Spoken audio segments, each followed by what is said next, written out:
और आप जानते हैं कि दमवा-डूंगा जो जिस इलाके की बात कर रहे हैं, इसको रेवेन्यू विलेज डिक्लेयर कर दिया गया है। तो रेवेन्यू विलेज तो खैर ये है ही,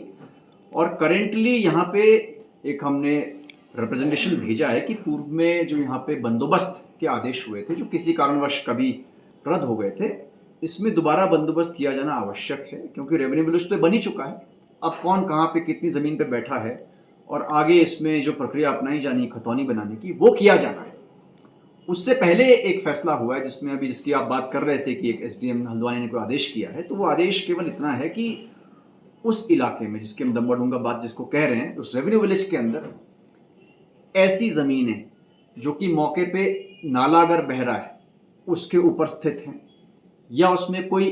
रातों रात कब्जा करना चाहता है, या वैसी ज़मीन पे जो कि डेंजरस है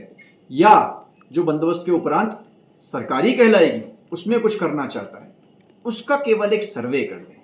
यहाँ पे अगर किसी को ऐसी आशंका है कि उसकी ज़मीन हम ज़बरदस्ती ले रहे हैं, तो ऐसा बिल्कुल नहीं होगा। तो इस आशंका को मैं दूर करना चाहूँगा आपके माध्यम से। सेकेंडली, अगर कोई ऐसी ज़मीन है जिसका कोई क्लेमेंट नहीं है, कोई कहता है कि साहब मेरी भी नहीं है, मेरी भी नहीं है और किसी की भी नहीं है,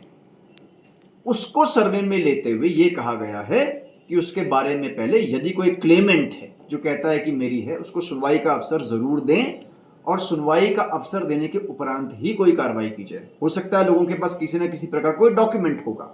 तो कुल मिला के ये जो था, यहाँ पे कोई लैंड फ्रॉड बड़ा ना हो, और ऐसी लैंड जो कि कॉमन लैंड है, नदी नाले की लैंड है, उस पर कब्जा ना हो जाए, इसको देखते हुए ये कार्रवाई की गई थी। और किसी का पुराना कब्जा है, मान लो उस पर खेती कर रहा हो या घर बना हुआ उसका पहले से ही हो, उस पर किसी प्रकार का कोई कब्जा नहीं लिया जाए।